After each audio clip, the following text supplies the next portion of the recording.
അങ്ങനെ കൃത്യം 4 മണിയായിട്ടുണ്ട്. നമ്മൾ കടവിന്ന് കെട്ടഴിച്ച് ജോലികളെല്ലാം തീർത്തിട്ട് വള്ളം ഇറങ്ങി പോവുകയാണ്. അപ്പോൾ ഇനി ഒരു അടിപൊളി നൈറ്റ് ഫിഷിംഗാണ്. നൈറ്റ് ഫിഷിംഗ് എന്ന് പറഞ്ഞു കഴിഞ്ഞാൽ ലൈറ്റ് ഫിഷിംഗ് ആണ്, അതെല്ലാവർക്കും അറിയാവുന്ന കാര്യമാണ്. അതുപോലെ തന്നെ ഈ വീഡിയോ എന്ന് പറയുന്നത് പരമാവധി ഞാൻ ആദ്യമേ ഒരു കാര്യം പറയാം, ഇതിന് ഞാൻ സപ്പോർട്ട് ചെയ്യുന്നതോ അതോ അത് ഞാൻ പ്രൊമോട്ട് ചെയ്യുന്നതോ അല്ല. ഞാൻ എവിടെ പോയാലും ആ ചെയ്യുന്ന ജോലി എന്താണെന്നുള്ളത് നിങ്ങൾ കാണിച്ചു തരുന്നതാണ് എൻ്റെ ഒരു കടമ. അതുകൊണ്ട് അത് പ്രൊമോട്ട് ചെയ്യുകയാണ്, ഞാൻ ഇങ്ങനെ ഇതിനെ സപ്പോർട്ട് ചെയ്യുന്നതാണെന്ന് വിചാരിക്കരുത്. എൻ്റെ നാട്ടിൽ ചെയ്യുന്ന പണിയെല്ലാം എനിക്ക് ചെയ്യാൻ പറ്റുള്ളൂ. ഇല്ലാന്നുണ്ടെങ്കിൽ ഞാൻ വേറെ വല്ല നാട്ടിലും വല്ല പോയി നിൽക്കേണ്ടി വരും. അങ്ങനെ പ്രവാസി ജീവിതം തുടങ്ങാൻ കഴിവില്ലാത്തതുകൊണ്ടാണ് ഞാൻ ഈ സ്വന്തം നാട്ടിൽ നിന്ന് വീഡിയോ എടുത്ത് പോകുന്നത്. അതുകൊണ്ട് ആദ്യമേ ആ ഒരു റിക്വസ്റ്റ് ഞാൻ വയ്ക്കുകയാണ്. നമ്മൾ പണിക്ക് അങ്ങനെ ഇറങ്ങിയിട്ടുണ്ട്, വള്ളങ്ങളെല്ലാം ഓരോന്നോരോന്നായിട്ട് ഇറക്കി. ഇനി ഏതായാലും പരമാവധി പരിമിതികളോടെ ചെറുതായിട്ട് ചെയ്തു തരാം. ഏതായാലും നേരെ നമുക്ക് ഇനി ഫിഷിംഗ് വീഡിയോയിലോട്ട് പോകാം. നമ്മൾ മുതലപ്പൊഴി ഹാർബറൊക്കെ കഴിഞ്ഞ് നേരെ കടലിലോട്ട് വന്നിട്ടുണ്ട്. അപ്പോൾ വള്ളങ്ങളെല്ലാം ഇവിടെ കിടക്കുകയാണ് കേട്ടോ.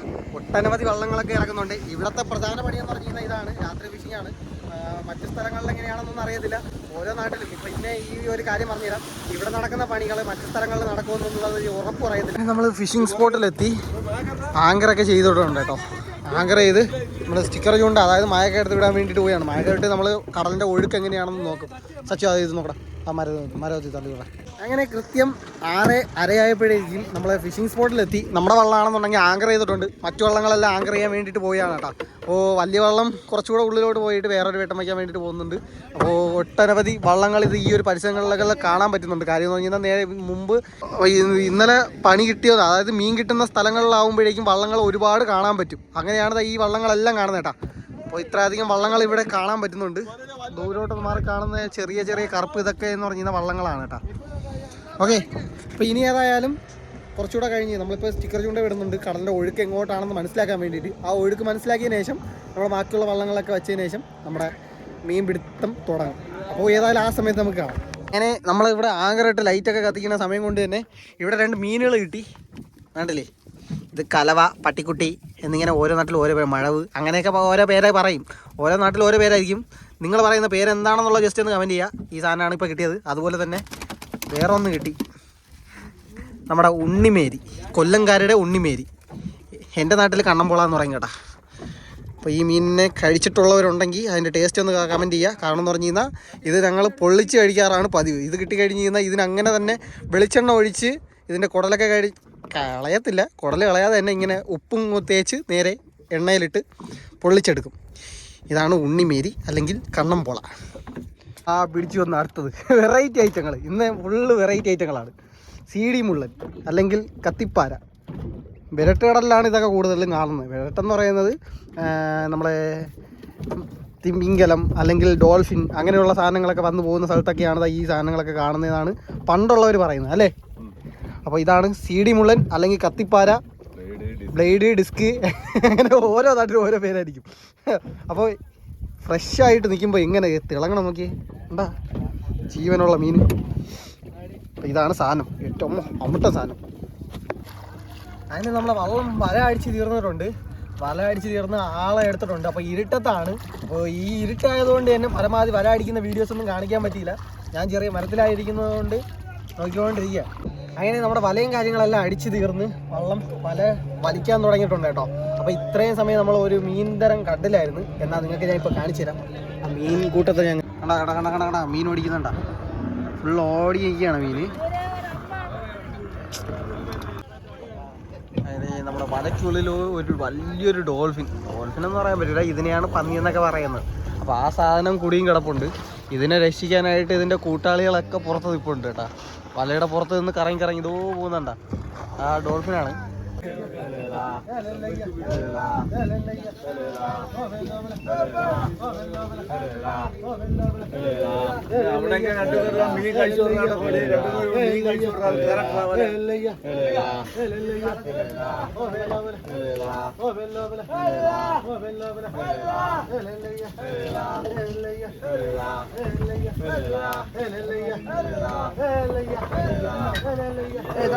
അങ്ങനെ വല വലിച്ച് ഏകദേശം അടുത്തെത്താറായി.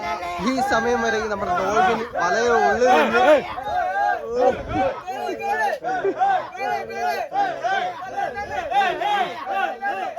ഞാൻ ഒന്ന് സംസാരിക്കാൻ തുടങ്ങിയപ്പോഴേക്കും സൗണ്ട് വെച്ചു തുടങ്ങി.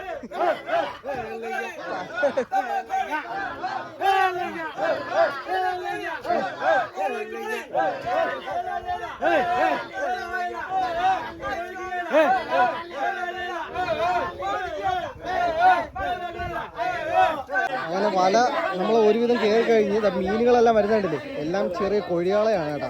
കൊഴിയാളകളെല്ലാം വലയിൽ കെട്ടി വരുന്നുണ്ട്. ഈ ഒരു സൈഡ് നോക്കി കഴിഞ്ഞാൽ മീനുകളെല്ലാം കെട്ടി വരുന്ന മീനുകളാണ് ഈ കിടന്ന് ചത്ത് നിമിന്ന് കിടക്കുന്നത്. കാണാൻ പറ്റുന്നതാണ്. അപ്പുറത്ത് ഇപ്പുറത്തൊക്കെ ആയിട്ട് വരുന്നുണ്ട് മീനുകൾ.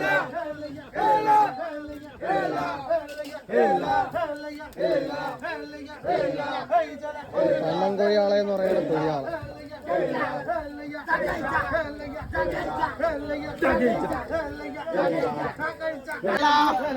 പന്നി പോയില്ലെന്ന് തോന്നുന്നു. പന്നി പോയില്ല, വല മാത്രം കീറി പോയി. പന്നി പോയില്ല, പന്നി അകത്തുണ്ട്.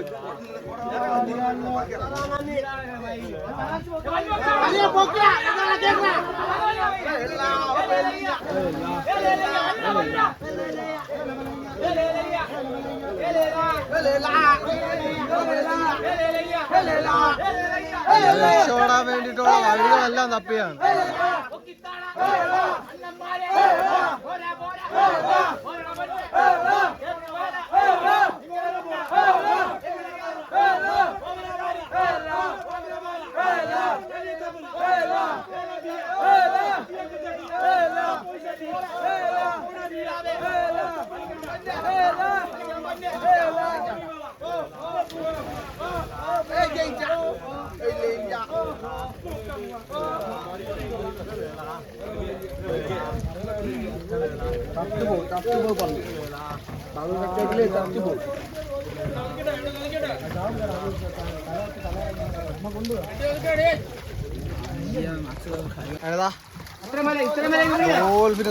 മീനോട് കൂടെ തന്നെ നമ്മൾ കളയാണ്. ആ വലത്തിന് കമ്പെടുത്ത് താത്തിയാ മതി, അത് പോയിക്കോളും. അഖിലേ, ഇതില് കമ്പന്നില്ലേ? കമ്പ്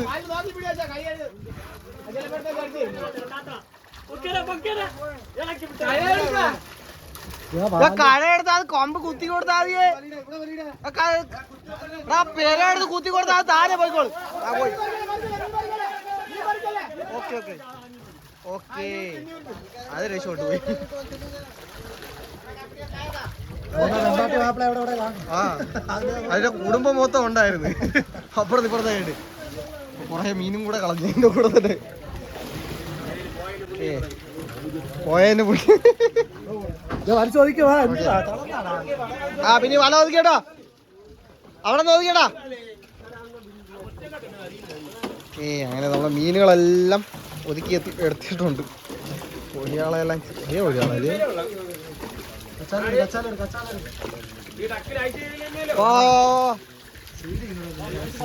ഒരു സീഡ് ചൂണ്ടയിൽ ഉടക്കി കിടന്നു. കച്ചാവല വെച്ച് തന്നെ മീൻ കോരി നേരെ ബോക്സിലാക്കി ഐസ് ഇടുകയാണ് കേട്ടോ. ഐസും കാര്യങ്ങളെല്ലാം നമ്മൾ ബോക്സിൽ കൊണ്ടുവന്ന ഐസും കാര്യങ്ങളെല്ലാം അടിച്ചുടച്ച്, അതായത് നമ്മൾ അവിടെ നിന്ന് കൊണ്ടുവരുമ്പോഴേക്കും ഫ്രീസായി പോകും. ആ ഫ്രീസാവുന്നതിന് കമ്പ് വെച്ച് അടച്ച് ഉടച്ചതിന് ശേഷം അതിലോട്ട് മീനുകളെല്ലാം തട്ടിയെടുക്കണം.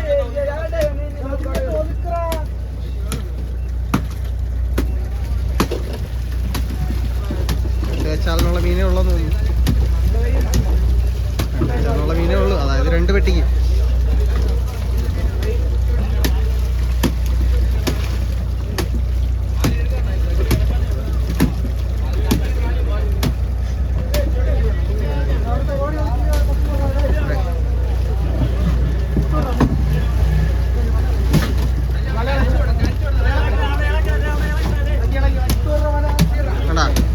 മീനുകളെല്ലാം ഒറ്റ കുത്തനായി തീർന്നു. ഖലാസ്.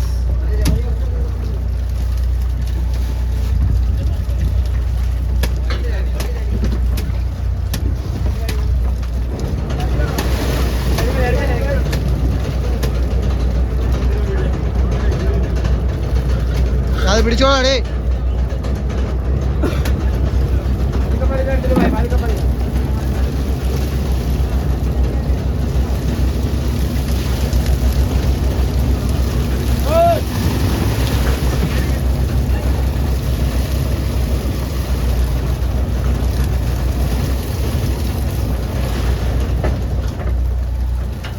അങ്ങനെ മീനുകളെല്ലാം കയറ്റി കഴിഞ്ഞ് നേരെ നമ്മൾ പൊഴിയിലോട്ട് എത്തിക്കഴിഞ്ഞു. അതായത് ഇപ്പോൾ സമയം ഏകദേശം 4:30 അപ്പോൾ ഇത്രയും സമയം കൊണ്ട് നമ്മൾ ഓടി നമ്മൾ ഹാർബറിലകത്തോട്ട് കയറിയിട്ടുണ്ട് കേട്ടോ.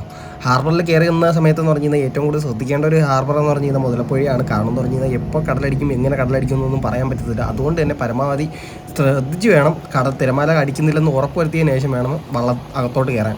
അങ്ങനെ ഓരോ വള്ളങ്ങളായിട്ട് അകത്തോട്ട് കയറുന്നത് നിങ്ങൾക്ക് കാണാൻ പറ്റും. ലൈറ്റും കാര്യങ്ങളൊക്കെ വെച്ചിരിക്കുന്നത് എന്തിനാണെന്ന് വെച്ച് കഴിഞ്ഞാൽ അപ്പുറത്തെ ഓപ്പോസിറ്റ് സൈഡിൽ നിന്ന് വരുന്ന വള്ളങ്ങൾക്ക് കാണാനും അതുപോലെ തന്നെ എന്തെങ്കിലും അപകടങ്ങൾ സംഭവിച്ചു കഴിഞ്ഞാൽ മനസ്സിലാക്കാനും വേണ്ടിയാണ് കേട്ടോ.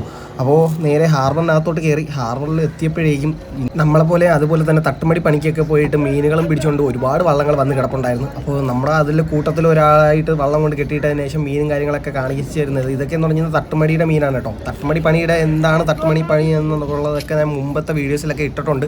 കാണാത്തവരുണ്ടെങ്കിൽ പഴയ വീഡിയോസൊക്കെ ഒന്ന് ചെക്ക് ചെയ്ത് നോക്കിക്കഴിഞ്ഞാൽ ഒരുപാട് വ്യത്യസ്തമായിട്ടുള്ള നിരവധി ഫിഷിംഗ് വീഡിയോസൊക്കെ നമ്മുടെ ചാനലിൽ കാണാൻ പറ്റും. നേരം വെളുത്ത് തുടങ്ങിയിട്ടുണ്ട്. നേരം വെളുത്തപ്പോൾ തന്നെ നമ്മൾ മീൻ കച്ചവടം കാര്യങ്ങളൊക്കെ തുടങ്ങി. ഈ ഇതില് രാജു ചിക്കി രാജു മീൻ കച്ചവടം മീൻ ലേലവിളി എങ്ങനെയാണെന്നുള്ളത് കാണാം.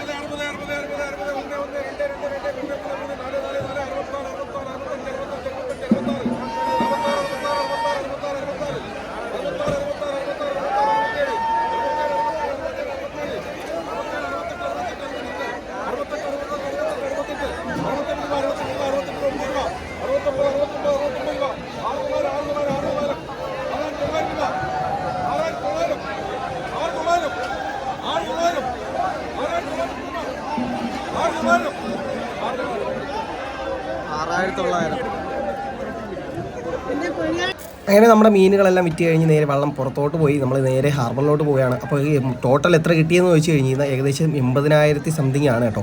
അതായത് മീനിൻ്റെ വില കാരണമാണ് നമുക്ക് അത്രയും രൂപ കിട്ടിയത്. കാരണം മീൻ കുറവായിരുന്നു. അത് നിങ്ങൾ കണ്ടിട്ടുണ്ടാവുമെന്ന് വിശ്വസിക്കുന്നു. ഏതായാലും വീഡിയോ ഇഷ്ടപ്പെട്ടാൽ ലൈക്ക് ചെയ്യുക, ഷെയർ ചെയ്യുക, കമൻറ്റ് ചെയ്യുക. സ്രാങ്ക് കാറും വന്നിച്ച് ഇവിടെ നിൽക്കണം.